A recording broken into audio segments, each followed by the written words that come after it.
들어오십니까? 이 어, 오늘은 이제 테마 19 현금 흐름 측정부터 하실 차례죠. 예. 이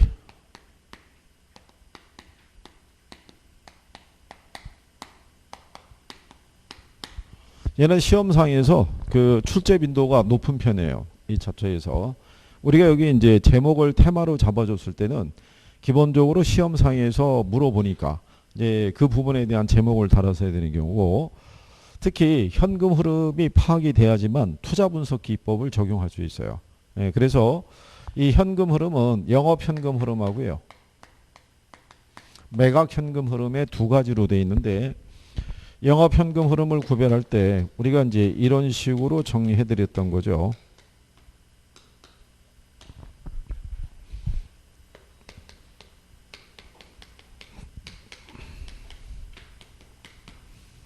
네, 이런 식으로 영업 현금 흐름을 했을 때 이거 순서도 기억은 하셔야 돼요. 순서도. 자, 근데 위에서 밑으로 내려갈 때는 이게 빼서 내려가면 되는데, 거꾸로 위로 올라갈 때는 더 해줘야 되겠죠. 그런데 요즘 물어보는 패턴이 뭐냐면, 가령 예를 들어서 여기 부채 서비스액 있잖아요. 여기 가운데 있는 거를 구하려고 그러면 위아래 있는 애를 빼야 돼요. 얘하고 얘를 빼면은, 그러니까 만약에 순 영업소득이 1,000만 원인데 세전이 600이다. 그럼 부채 서비스액이 얼마냐? 그럼 얘는 400이라는 얘기예요. 1000에서 600을. 그래서 그거를 지문으로 쓰기도 해요.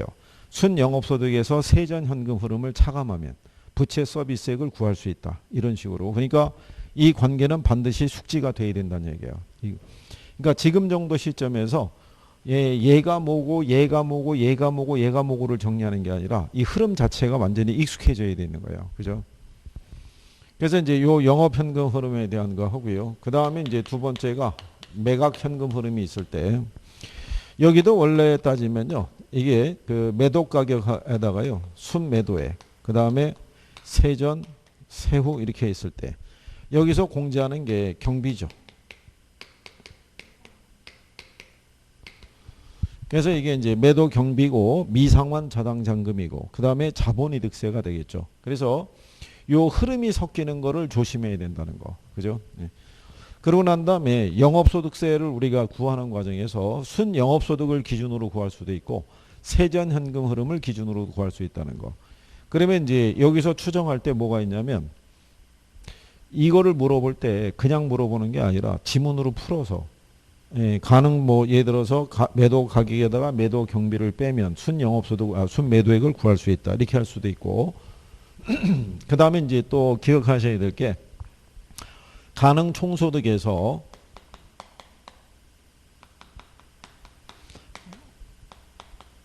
공실과 경비와 부채 서비스액을 빼면 그러면 세전이 나온다는 거예요. 그러니까 여기서 얘네들을 굳이 쓰지 않아도 된다는 얘기죠. 그냥 점핑해서 가능 총소득에서 공실과 경비, 그리고 부채 서비스액을 공제하게 되면 그러면 세전을 구할 수 있다. 뭐 이런 식으로도 지문 활용이 가능하니까 여기에 대한 거는 전반적인 이해가 필요하다는 거죠. 그래서 매각 현금 흐름에 대한 순서까지 현금 흐름의 측정은 반드시 기억해야 되는 부분이다. 네, 이렇게 정리를 해 주셔야겠고.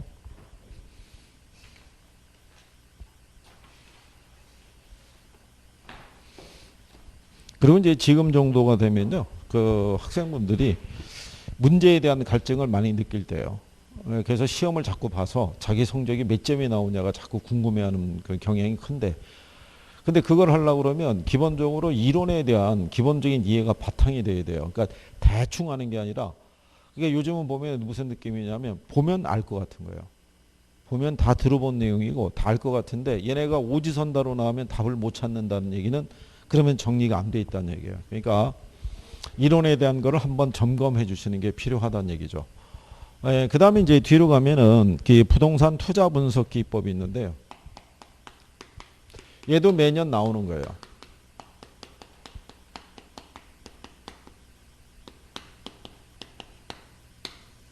매년 출제되는 파트다. 자, 그랬을 때 거기 보면 제일 먼저 체계가 나왔을 때 이게 이제 뭐를 구별하는 거냐면 화폐의 시간 가치를 반영해 주는 애들이 있고 이걸 반영해 주지 못하는 애들을 이걸 꾸준히 출제하는 거예요. 그래서 우리가 어떻게 해줬냐면 이렇게 해줬어요. 순수 내현 그래가지고 이게 수년가법이고요. 이게 수익성 지수법이고 이게 내부 수익률법이고 이게 현가 회수기간법이에요.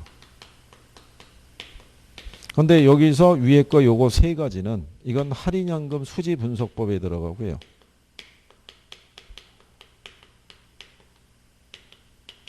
얘는 회수기간법 안에 있는 거예요.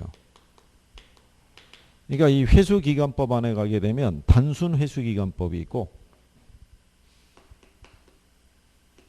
이렇게 해주면은 또 얘가 또 밑으로 들어간다 생각이겠네.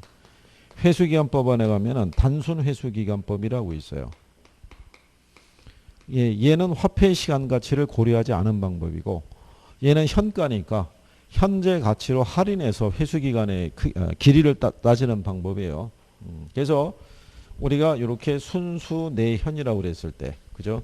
네 가지는 화폐 시간 가치를 고려한 방법이고 여기 있는 단순 회수기간법은 화폐 시간 가치를 고려하지 않은 방법인 거예요. 이거는 그 차이점이라는 거. 네, 그래서 이제 거기 그 화폐 시간 가치를 고려하지 않는 방법에서 어림셈법, 그 다음에 비율 분석법 이제 이렇게 들어가 있으니까 그거 이제 참고하시면 되겠고 이거 시험 지문에 꾸준히 나오는 거예요. 알아두시고 그 다음에 이 안에서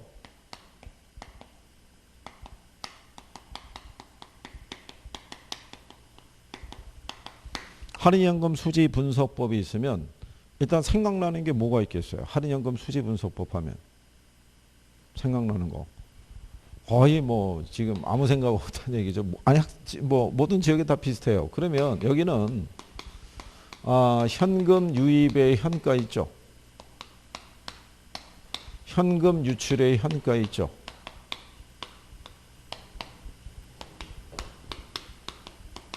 이거를 비교하는 방법이에요. 비교. 그럼 먼저 얘네가 떠올라야 돼요. 유입의 현가하고 뭐를 비교한다. 유출 현가를 비교할 때 그때 이 수년가법이 있죠. 예. 수년가법에서는 수년가를 기준으로 판단하는데 이 수년가라는 게 현금 유입의 현가에서 현금 유출의 현가 있죠. 예, 이거를 빼서 계산한 거야. 그죠? 그래서 구한 게 0보다 크거나 같으면 뭐 한다? 투자한다. 그래서 유입의 현가에서 유출의 현가를 공제해서 차감해서 뭐 이렇게 표현을 하는데 결론은 빼서 계산하는 거예요. 빼서. 이걸 답으로 유도한 적이 있어요. 올바른 거 고르라고 그랬을 때. 그 다음에 이제 수익성 지수라고 있어요. 수익성 지수는 현금 유입의 현가를 현금 유출의 현가로 나눠서 측정하는 거예요. 그래서 얘가 1보다 크거나 같으면 뭐 한다?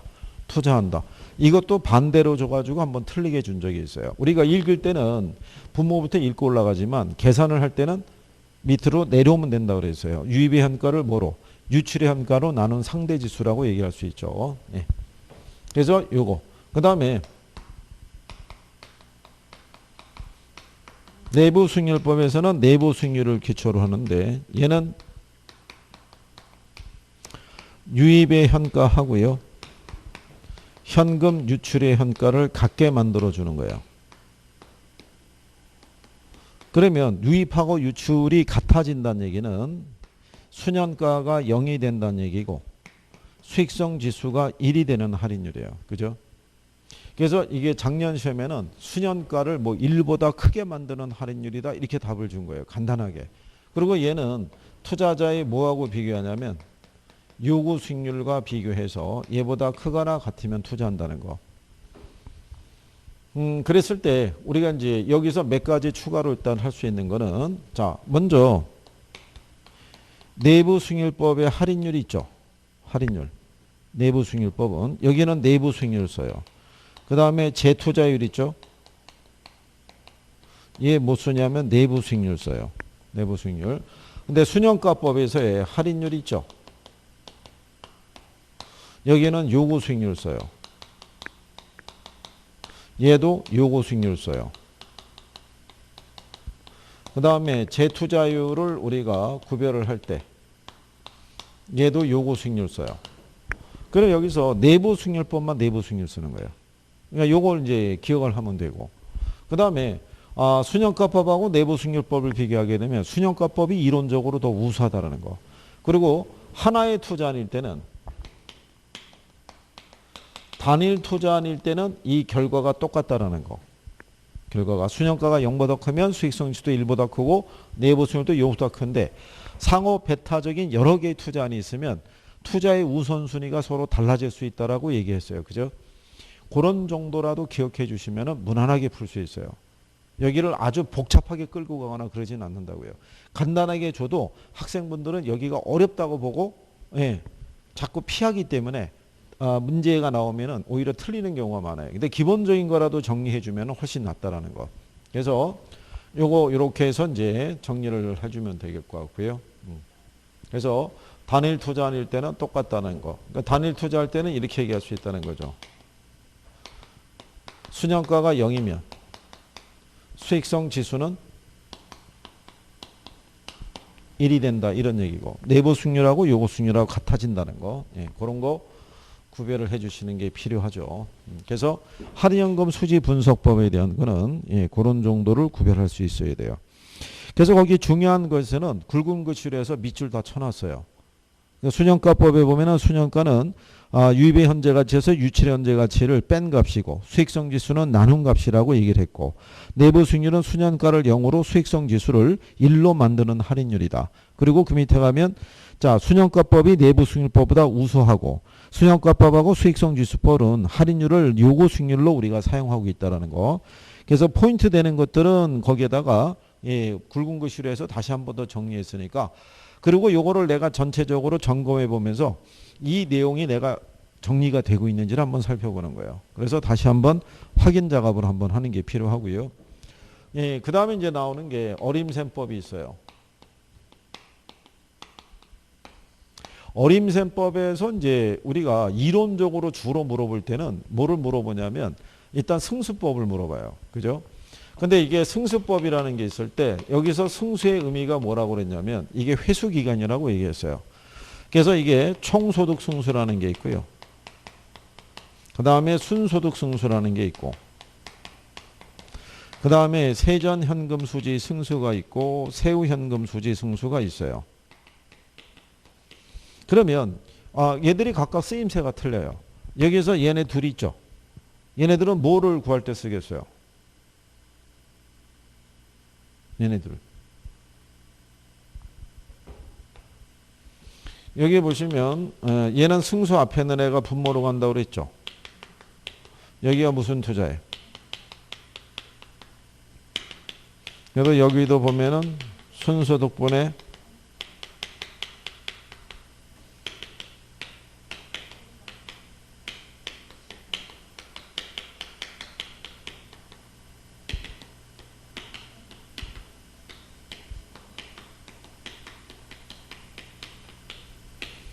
무슨 차이가 있는지 보이시나요?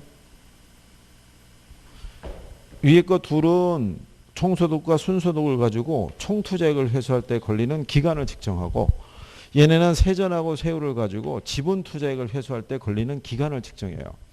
그래서 얘네 둘을 비교하게 되면은 상대적으로 얘가 커요. 얘가 큰 이유가 얘가 수익이 작으니까.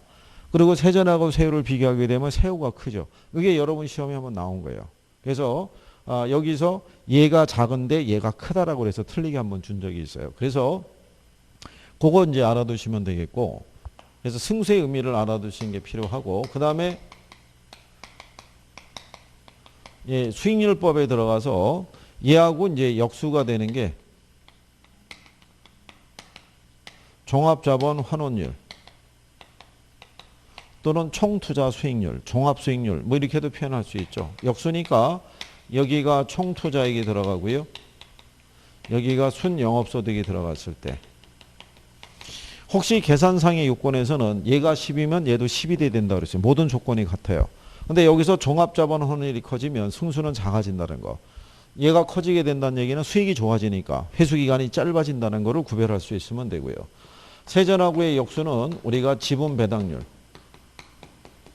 또는 지분 투자 수익률 또는 세전 수익률이라고 얘기를 해요. 그래서 여기도 지분 투자액이고요. 여기가 세전. 만약에 들어서 이게 산식을 혹시 인용을 해준다 그러면 그래서 얘를 기준으로 해서 역수가 되는 것 정도 알아두면 될 거라는 거예요. 그래서 승수의 의미라는 것은 회수기간을 나타내기 때문에 승수가 작으면 작을수록 회수기간이 짧아진다는 거. 그 용어 정도를 분명하게 인식하시면 되겠고, 계산에 대한 거는 그다지 집착을 하지 않으시는 건 뭐 저긴데, 그래도 혹시 만약에 시험장에 가서 계산할 때 지문에 이런 애들이 들어오죠. 이런 애들이 들어오면 포인트는 이걸 찾는 게 포인트예요. 순영업소득을. 출제자가 아마 순영업소득을 그냥 주진 않을 거예요. 근데 대신에 얘는 줘요. 총투자액은. 그러면 총투자액의 크기가 만약에 10억이면은 여기 있는 순영업소득은 그 10분의 1인 1억이 될 거라고 추정하면 되고요. 15억이라고 그러면 1억 5천이라고 가정하고 값을 대입하게 되면 간단하게 답이 나올 수도 있을 거예요. 대충 그렇게 맞춰줘요. 10% 수준으로. 대신에 그냥 간단하게 10%에서 주는 건 아니고 구하게끔 유도를 해요. 그래서 이제 이 승수법하고 수익률법 했을 때 용어 정도를 이제 알아두는 게 필요해요. 그 다음에 이제 그 비율 분석법이라고 있는데요. 이건 여러 가지 이제 재무 비율에 대해서 얘기를 하고 있죠. 그래서 여기서 제일 먼저 나오는 게 대부 비율이에요.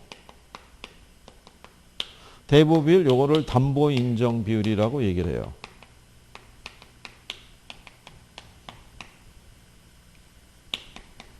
그러니까 요거는 부동산의 가치를 기준으로 융자금의 규모가 결정이 된다라고 생각하면 돼요.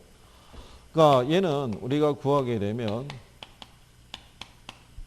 부동산 가치에 대한 융자금의 크기를 나타내는 거죠. 근데 만약에 대부 비율을 50%를 줬잖아요.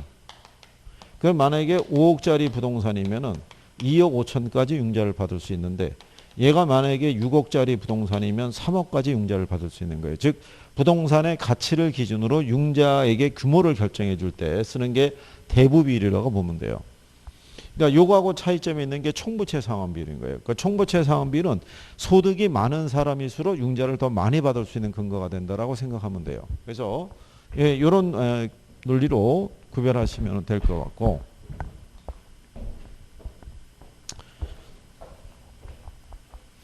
그래서 여기에 있는 요 대부 비율은 부채 비율과 연관성이 높다고 그랬어요. 그래서 부채 비율은 지분에 대한 부채의 크기를 나타낸 것이죠. 그래서 대부 비율이 50%면은 부채 비율은 100%다 이렇게 한 거죠. 푸는 요령은 50을 위에다 집어넣으면 된다 그랬죠. 빌린 게 50이면 낼게 50. 50분의 50 하면 1. 곱하기 100 하면은 100% 나온다고 얘기를 했어요. 그 다음에 이제 그 부채 감당률이라고 있죠. 부채 감당률은 부채 서비스액분의 순영업소득의 크기로 우리가 구할 수 있고요. 이거는 이제 어떤 걸로 쓰이냐면 융자 상환 능력을 측정할 때 써요. 그래서 만약에 차입자의 채무 불이행의 리스크가 좀 크다고 보면은 은행 입장에서는 이거를 높여서 대처하는 거예요. 부채 감당률을. 그래서 부채 감당률은 1보다 클 걸 요구한다고 얘기했어요. 그죠? 그리고 이 부채 감당률은 또 뭐를 측정해 주냐면 순영업소득이 부채 서비스액의 몇 배가 되는가를 나타내는 비율이다. 그것도 시험에서 나온 적이 있죠. 그러니까 부채 감당률이 1.2라고 그러면 순영업소득이 부채 서비스액의 1.2배가 된다는 걸 표시해 주는 거예요. 그래서 부채 감당률도 시험상에서 활용할 수 있는 애고요. 그 다음에 근래에는 얘도 시험상에서 이제는 왜냐하면 한 30회 정도까지 오면은 안 낸 게 없어요. 다 낼 수밖에 없어요. 그 전에 안 냈던 것도. 이거는 다른 말로 손익분기점률이라고 얘기를 했고요. 채무 불행의 가능성의 정도로 측정하는 거로 여기가 유효 총소득이고요. 영업경비, 부채 서비스. 그래서 얘가 1일 때와 1보다 클 때와 1보다 작을 때 채무 불이행의 가능성은 작을수록 좋은 거예요. 그래서 얘는 1보다 작아야 된다라고 얘기를 했고요. 총 수익과 총 비용의 관계라고 생각하면 돼요. 그래서 이렇게 세 가지에 대한 부분. 그리고 끝으로 영업경비 비율이라는 것도 있어요.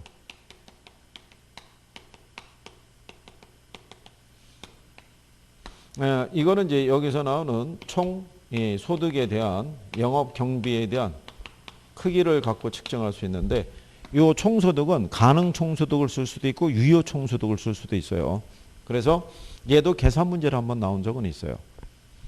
그래서 여기 있는 용어들에 대해서 내가 인식을 하고 내가 지문으로 주로 활용하는 거는 얘를 제일 많이 활용해요. 얘를. 그리고 근래는 채무 불이행률도 들어오기 시작하니까 이 용어에 대한 정리 정도를 해주면 될 거예요. 그리고 얘네를 계산 문제로 활용을 해요. 계산으로 쓸 때는 어림셈법하고 얘하고 묶어서 줘요. 근데 자주 등장하는 애들이 순소득 승수, 종합자본 환원율, 부채 감당률, 대부 비율 이런 애들이 꾸준히 들어오는 거예요. 근데 그거는 시간을 뺏는 거예요. 이거를 일일이 어떻게 1분 안에 다 구할 수 있겠어요. 그러니까 출제자는 그 안에 포인트를 다 주는 거예요. 그래서 값을 구할 수 있게끔. 근데 그 요령을 모르는 사람은 이게 휘말리면은 시간만 뺏기고 답은 못 찾고 이럴 수 있는 거예요. 그래서 거기는 집착을 하지 않는 게 훨씬 낫다. 이렇게 말씀을 드리고 싶은 거죠. 아니 이거는 그 무슨 얘기냐면요. 계산하는 요령을 알고 있는 사람은 그냥 쫙 내려오면서 풀 수가 있는데 이게 익숙하지 않은 사람은 그 뭐를 대입해야 되고 식을 생각해야 되고 그런 사이에 시간을 계속 가는 거예요. 그래서 아니 그러니까 이게 문제 풀 때 이게 분명히 말씀드리지만 학개론의 40문제는 40분에 풀게끔 잘 짜여진 문제예요. 근데 어느 거 하는 거에서도 계산이 어긋나기 시작하면은 시간 안에 문제 못 풀어요. 그러니까 이거는 계산 문제는 누누이 말씀드리지만 마지막에 풀어야 된다는 거예요. 마지막에. 그 다음에 이제 뒤로 넘어가셔가지고 금융에 대한 거를 이제 보시게 되면은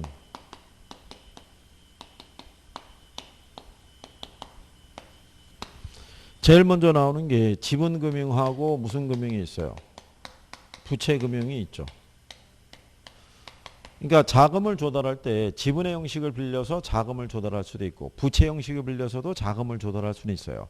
그 다음에 또 하나의 방법이 뭐냐면 보유자산을 매각하는 방법도 있어요. 근데 통상 여러분들에게는 지분하고 뭐 부채금융 정도 나오는데 종류 정도를 많이 물어봐요. 그래서 지분금융의 종류에는 우리가 이렇게 해줬어요. 조인트 벤처, 신디케이트, 그 다음에 리츠. 그죠? 예. 그 다음에 우리가 부채 금융을 구별을 해줄 때, 물론 일반적인 저당대부라든가, 그 담보 대출하는 거죠. 그 다음에 뭐 신탁증서 금융이라든가, 이런 거 말고 우리가 얘기했을 때, 뭐 MBS, MBB, ABS, 이런 식으로 들어갔을 때, 여기 B가 들어간 애들이 있죠. 이게 백의 의미라고 그랬죠. 무엇을 담보로 한다라고 그랬을 때. 그래서 여기 B가 들어가면은 다 무슨 금융에? 부채 금융에 해당이 된다는 거를 기억을 해 두시면 되겠고요. 그래서 거기 보면은 다음 자금 조달 방법 중에서 지분 금융에 해당하는 걸 고르라고 박스에 놨죠. 거기 박스에 보면은 거기다 밑줄 쳐놨잖아요. 조인트 벤처, 거기 보면은 이 공모, 신디케이트, 부동산 투자 회사 있죠. 예, 요 밑줄 친 애가 지분금융인 거예요. 요 밑줄을 안 칠까 그러다가 깜빡 잊고 이거 안 풀고 넘어가면 나중에 뭐가 지분금융이냐고 또 물어보는 분들이 있어요. 그래서 밑줄을 쳐놨으니까 그렇게 해서 구별이 되는지. 요거는 가장 기본적으로 자금을 조달할 때 가장 기본적으로 물어보는 거예요. 예. 그 다음에 이제 우리가 이제 돈을 빌려 쓰게 됐을 때 갚아야 되잖아요. 그죠? 예. 근데 대출 받을 때 조건이 있잖아요. 고정금리로 빌릴 수도 있고 무슨 금리로? 변동금리로 빌릴 수 있으니까 그래서 이제 고정금리하고 변동금리에 대한 부분을 구별할 수 있어야 되죠. 근데 일반적으로 보게 되면 고정금리는 대출기간 초기서부터 뭐가 도래할 때까지 만기가 도래할 때까지 동일한 이자율을 적용하는 게 무슨 이자율이겠어요? 그게 고정금리죠. 그렇죠? 대신에 사전에 약정한 바에 따라서 일정한 기간마다 금리를 조정하는 게 무슨 금리? 그게 변동금리죠. 그래서 초기 이자율은 다른 조건이 동일하다 그러면 변동금리보다는 무슨 금리가? 고정금리가 초기 이자율은 높은 게 대부분이에요. 그럼 고정금리가 왜 초기 이자율이 높겠어요? 초기 이자율이.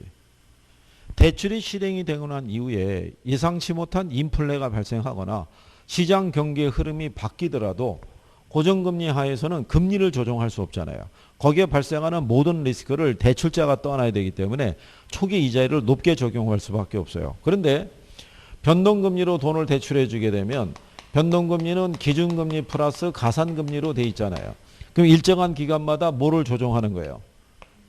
예, 기준금리를 조정하는 거예요. 그래서 기준금리로 쓰는 게 CD가 있고 코픽스가 있다고 그랬어요. 그래서 사전에 양정한 바에 따라서 이 금리를 조정을 해요. 그죠? 근데 문제는 요게 만약에 1월 1일 날 조정을 하고요. 그 다음에 이제 조정을 해야 될 게 4월 1일 날 조정을 해야 된다 그러면 요 사이에서 발생하는 리스크는 다 대출자가 부담해야 돼요. 그러니까는 대출자 입장에서는 요 조정 주기가 짧은 게 좋은 거예요. 그래서 변동금리로 대출해 줬을 때는 뭐가 중요한 역할을 하냐면 이게 중요한 역할을 하는 거예요.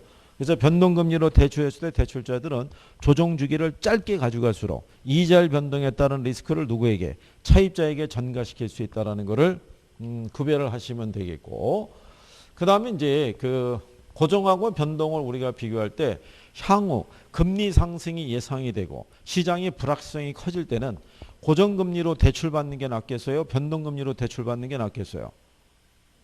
그때는 고정금리로. 하지만 대출자는 변동금리로 대출해 주는 걸 선호할 거예요. 그죠? 그러니까 그런 비교 정도는 기본적으로 하실 수 있어야 된다는 거.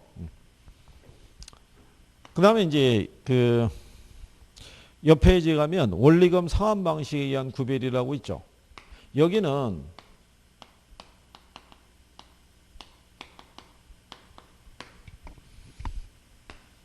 얘는 이론도 나올 수 있고 계산 문제로도 낼 수 있어요. 그죠? 그래서 활용폭이 상당히 큰 애가 이 세 가지인데, 일단은 이 원금 균등 상환 방식이 있죠.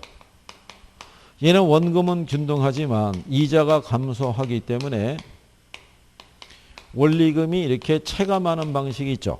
그게 원금 균등 상환 방식이라고 얘기를 했고요. 그 다음에 원리금은 균등한데 이 원리금 안에서 시간이 갈수록 원금 상환분은 증가하고 이자 지급분은 감소하는 관계가 나타나는 게 원리금 균등이라고 그랬어요. 그러니까 이거는 이론으로 물어볼 때 기본적으로 물어보는 거예요. 이론으로 볼 때. 그러니까 이거는 기본적으로 정리를 해 두셔야 된다는 거. 자, 그러면 이제 여기서 뭐 이렇게 이제 물어볼 수 있는 거예요. 그래서 여기 보면은 세 가지 이제 방법에 대한 것들이 구성이 되어 있을 때 뭐 이런 거죠.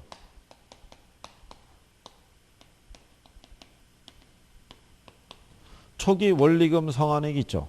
예, 원리금 상환액은 어느 게 제일 크겠어요? 원금 균등이 제일 크고요. 원리금 균등, 그 다음에 점증. 이 방식이라는 거죠. 그러면 대출 초기에 원금 회수 위험이 있죠. 예. 원금 회수 위험이 큰 순서를 하게 되면 반대죠.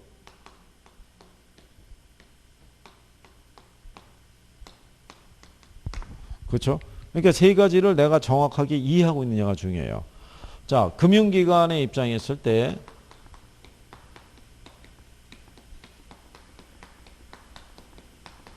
이자 수입이 있죠. 어느 게 제일 크겠어요? 점증이 제일 크죠. 얘가 원금 회수가 제일 늦어질 거 아니에요. 그러니까 이 세 가지에 대한 기본적인 특징을 내가 알고 있느냐가 중요한 거예요. 그죠?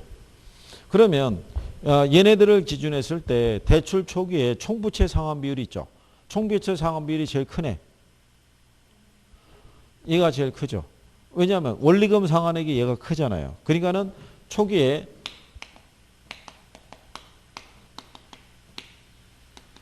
총부채 상환 비율이 제일 큰 애를 우리가 기준하게 되면 다시 이 순서가 되죠. 그러니까 이런 것들을 내가 전체적으로 비교가 가능한지, 그리고 혹시 만약에 계산에 대한 거를 만약에 유도한다 그러면 제가 볼 때는 이 두 가지를 묶어서 내는 것밖에는 지금은 없다고 생각해요. 원금 균등하고 원리금 균등이 있죠. 그래서 뭐 월 불이백의 차익이라든가 뭐 이런 것 있죠. 아니면 2년 차, 2회차에 갚아나갈 원금이 있죠. 근데 그렇게 나올 때는 포인트는 원리금 균등이 있을 거예요.